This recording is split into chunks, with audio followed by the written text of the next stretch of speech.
Last year, with very little fanfare, very quietly, another superhero deck builder was dropped onto, well, not store shelves, but Game Salute shelves, for what that's worth. In addition to the DC deck builder and Marvel's Legendary. Yes, yet another superhero deck builder, and this one was actually on Kickstarter, and at the time had quite a bit of fanfare, but just sort of dropped off the radar between then and when it was actually released. And that is Heroes of Metro City, which I don't want to turn up all the way because the cards are going to go everywhere. But in any case, like I said, this is another superhero deck builder similar to, it's more similar to Legendary, I would say, because there is a semi-cooperative element to it. Basically, in this game, how it actually is set apart from the other superhero deck building games or from Sentinels of the Multiverse is that you're not taking control of a hero or taking control of a group of heroes that you're sending out to do your bidding. Instead, you're technically building your hero, right down to the fact that every player board that the players have is dry erased with a marker, so that you can write down your name, which might actually come into play with some of the cards that are available for purchase. And then those cards that are available for purchase are actually superpowers and energy cards and things that you're actually going to use to enhance your superhero and enhance your deck and lead you towards victory. And victory in this case is not gathering points like you would in Legendary, but instead defeating the supervillain or the Archmaster, the Archfiend, whatever it's called in this game. I can't remember. I'm getting all the terminology from all the different superhero games confused. But in any case, so there's no points involved, and it's possible, however, for the heroes to all lose, for every player to lose, because the minions and villains and supervillain archenemy are all taking out parts of the city, which is represented by the cards that you can purchase. As they mill through more and more of these, it's possible that they'll mill through so many that they're just going to destroy the city, and therefore the heroes all lose the game. So that's where the semi-co-op part comes in. But how does this stack up to all of the other superhero games? Is it a good game in its own right? Is it worth your time to try and track down, since you can only get it from Game Salute? Well, let's go through the overview, then we'll come back and tell you what I think.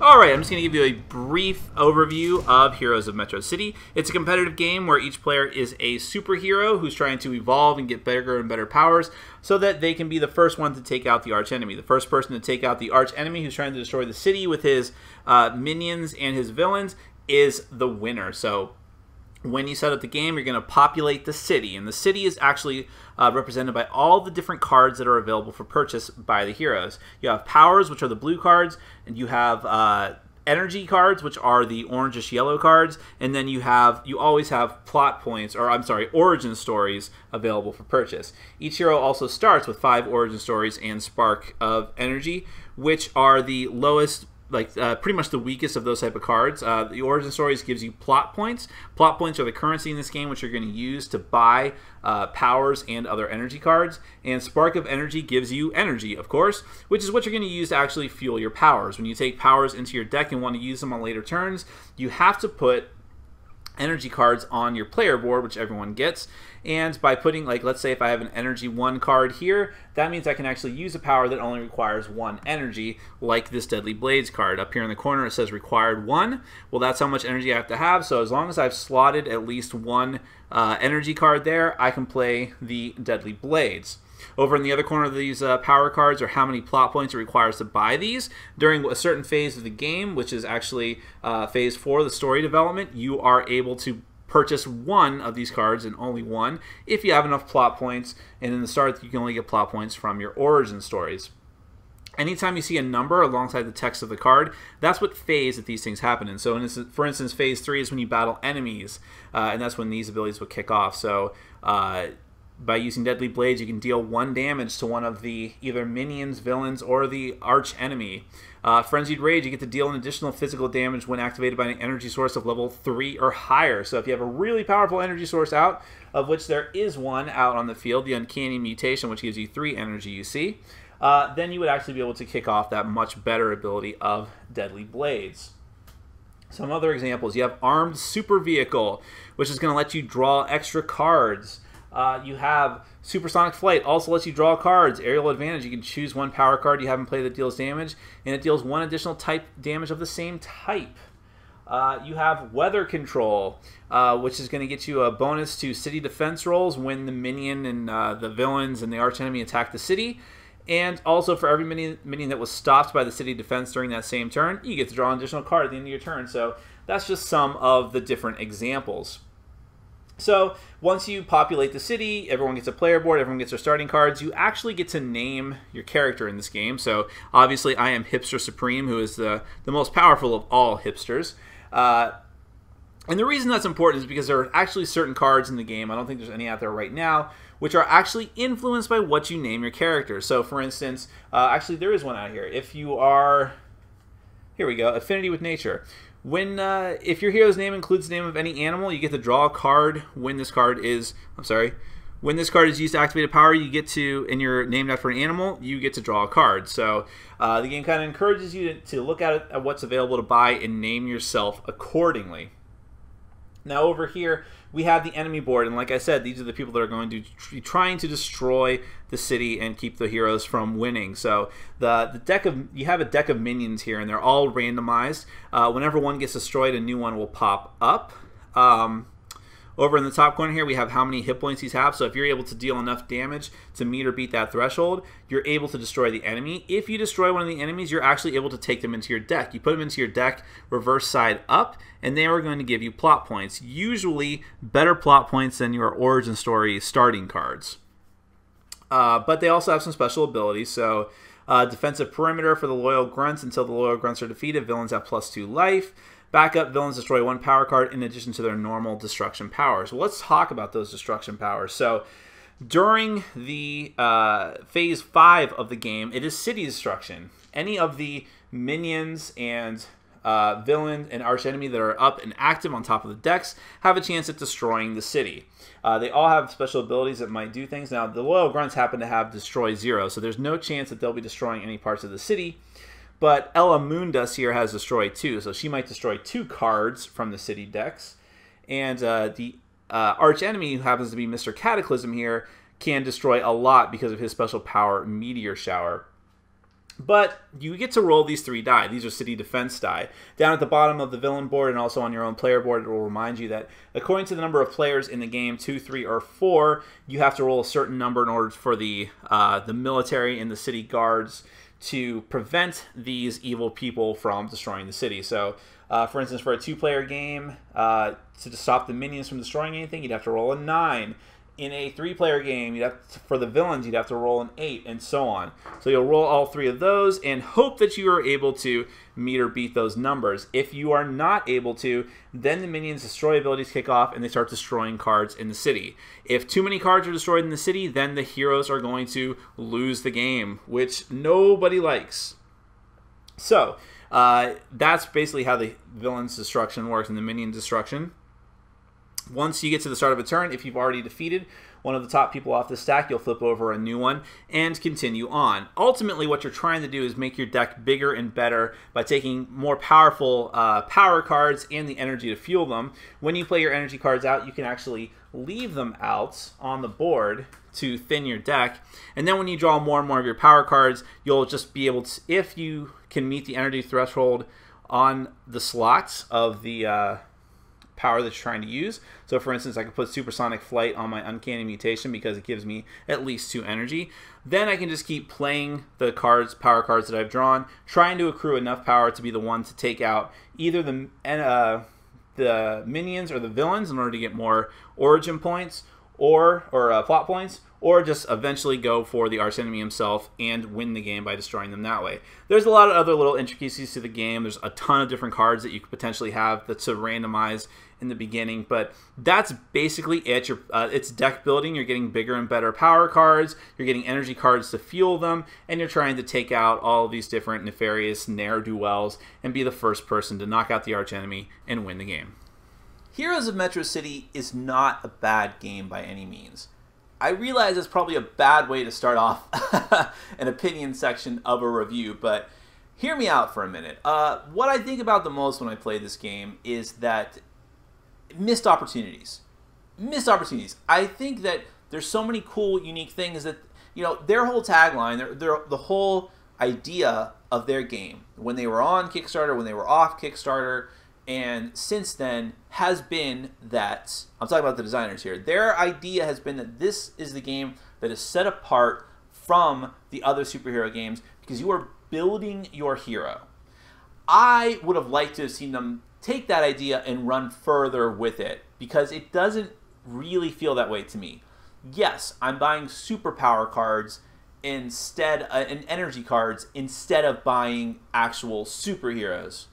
And I get that that makes more thematic sense with making your hero, but it doesn't really feel like you're doing anything that much different than you would in Marvel Legendary because you're still just accruing power and trying to take out either the minion or henchman villains or the arch enemy. It all adds up to the same thing. The writing your name on the board seems like a nice touch, but then you know, it probably felt like a natural thing for them to actually make cards. Like, oh, we'll be different in this way too. Not only do you get to name your character, it's not just a name that we're just throwing there for nothing. It actually has gameplay effects. The problem is if people look at the cards that are available and see that there's an awesome card, or even if it's not an awesome card, if it's just an okay card, if they see that it's going to be affected by their name, they're going to name their character correspondingly. If the card that's out in play says that if you're named after an animal, you can use this card with a much better benefit, everyone's going to name themselves an animal. There's no reason not to. And you can say, well, that's only if you're taking the game too seriously and you're just trying to win. Well, yeah. If the goal is not to win, then make it a purely cooperative game. So I think they dropped the ball with that idea. I think there should be more of those kind of things. I don't exactly know how you would implement it, but have naming your character, I don't know. Just if you're going to have that idea at all, make more meaningful decisions with it. Say that in the game there's going to be at least 5 cards available to purchase that are all based off of names. And just have more elements that actually make you feel like you're building your character. I don't know. Maybe some sort of system like the game Heroes Wanted implemented. Now, Heroes Wanted is a very different game than this or the other superhero card games, but that one of combining different cards to actually literally make your hero in front of you, maybe that's something that needed to be added here without some of the silliness if you wanted a more literal theme. And that's part of the problem too, is that while this definitely feels like a superhero game, regardless of whether it feels like you're actually making a superhero or not, it feels like a very generic superhero theme. A game doesn't have to be Marvel or DC for it to feel like a literal comic book game. Sentinels of the Multiverse proved this. I may have a lot of problems with the art in that game, but I feel at this point, after even with just the base game, really, I feel that these characters are fleshed out through all the different stuff that's in the game. The flavor text and characters appearing in each other's artwork, and the fact that the cards look like comic book covers, and they actually reference comic books in their card flavor text. All of that stuff feels much more thematic to me. This just feels like super generic superhero theme pasted on. That's a problem to me, especially when your claim to fame is making a superhero. Well, you know, if you're going to do that, maybe make some lore together with it to actually help the transition and make you feel like it's more of a superhero game. And as far as the actual gameplay itself, the system of putting down energy cards and then therefore powering your cards seems like a unique thing. I mean, this is another thing that they sort of like threw an iron into the fire, I'm sure I'm not using that analogy correctly, but just to see what would happen and to make it more different, make it different than the other cards. But the consequence of that is that it doesn't feel like other deck builders, and not necessarily in a good way. In 2 different games that I played, I went for the minimalist strategy, which is to say that I had a very small amount of cards. I didn't count them, but 12 to 15 cards in my deck. And I was constantly seeing the same cards, very good cards, and consequently I won that game because I was always drawing my power cards. I already had all my energy laid out because I left it out there, and I always was able to do what I had to do. And it was only a matter of time until I picked up the last couple of really killer cards, was able to use them, take out the arch enemy all in one shot. In fact, the first time we played this game, no one ever took out a villain, the middle tier of characters. Not one. That villain was there the entire game. Everyone was just taking out the minions, the little guys, the henchmen, minions, whatever they're called, just to just because you need more story points, just more currency. And then I personally just saved up and got the cards I needed, went right for the archenemy, made it in one turn. Boom, done. Very abrupt, anticlimactic end, and it didn't feel like a good deck builder to me. I don't like seeing the same cards over and over again. Even though that's the ideal of a deck builder, is to make your deck as trim as possible and as efficient as possible, give me some variety. Let me be challenged and feel like I don't get the cards I need all the time. So what am I going to do? What am I going to do with this? Give me options, let me have to deal with a bad situation and make the best of it. And because when you do that, you might be forced or have the option of buying a card you might not have bought otherwise, and then you find new combos and new combinations. And this game just felt like we played 3 games of it total. I feel like if I played another 7 games, they would all feel the same to me, even with new cards out there. And that's a very bad thing. I think for a deck builder, you need variety, even right out of the core set without expansions. And I don't get that feeling from this.